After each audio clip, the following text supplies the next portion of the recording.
Hello, నా పేరు doctor ప్రద్యుమ్నారెడ్డి, consultant interventional radiologist. మనకి మెడలో గడ్డలు కనిపించినప్పుడు దాంట్లో ఏ రకమైన గడ్డ ఉంది, మనకి క్యాన్సరా, క్యాన్సర్ కాదా, అండ్ ఆ గడ్డ గట్టిగా ఉందా, రాయిలాగా అంటే సాలిడ్, మెత్తగా ఉండి నీరు జమ అయిందా, సిస్టిక్, లేకపోతే రెండు కలిపి అంటే కొద్దిగా గట్టిగా కొద్దిగా నీటి బుడగలాగా రెండు కలిపి ఉందా, అంటే సాలిడ్, సిస్టిక్ లేకపోతే మిక్స్డ్ టైప్ అనే గడ్డలు ఉన్నాయి. దాని లోపల రక్త ప్రవాహం ఎలా ఉంది, దీనికి చాలా ఇంపార్టెంట్ అయిన టెస్ట్లు ఫస్ట్ చేయించుకోవాలి. ఒకటి రక్త పరీక్ష, అంటే థైరాయిడ్ ప్రొఫైల్ అంటాం. దాంట్లో మన థైరాయిడ్ హార్మోన్ లెవెల్స్ ఎంత ఉన్నాయి, ఎక్కువ ఉన్నాయా, తక్కువ ఉన్నాయా, ఎలా ఉన్నాయి అనేది తెలుసుకోవడం ఇంపార్టెంట్. రెండోది అల్ట్రాసౌండ్ ఆఫ్ ద నెక్, అంటే మెడ అల్ట్రాసౌండ్ చేస్తాం. అల్ట్రాసౌండ్ చేసినప్పుడు మన థైరాయిడ్ గ్లాండ్ ఎలా ఉంది, దాని లోపల ఒక గడ్డు ఉందా, రెండు ఉన్నాయా, ఎంత పెద్దగా ఉన్నాయి, ఎంత చిన్నగా ఉన్నాయి, ఎలా రకమైనవి ఉన్నాయి, అండ్ దాంట్లో రక్త ప్రవాహం ఎలా ఉంది, ఈ గడ్డలు పక్కకున్న రక్త నరాల మీద, మధ్యలో ఉన్న విండ్ పైప్ మీద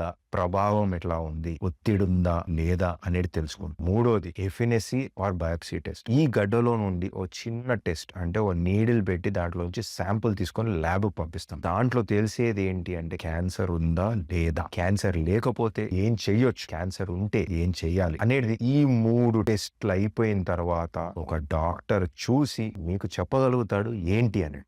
అంతకంటే ముందు మనము గడ్డ కనిపించగానే క్యాన్సర్ అని చెప్పి భయపడిపోయి అర్జెంటుగా సర్జరీ చేయించుకోవాలని టెన్షన్ పడడం ఏ మాత్రం అవసరం లేదు.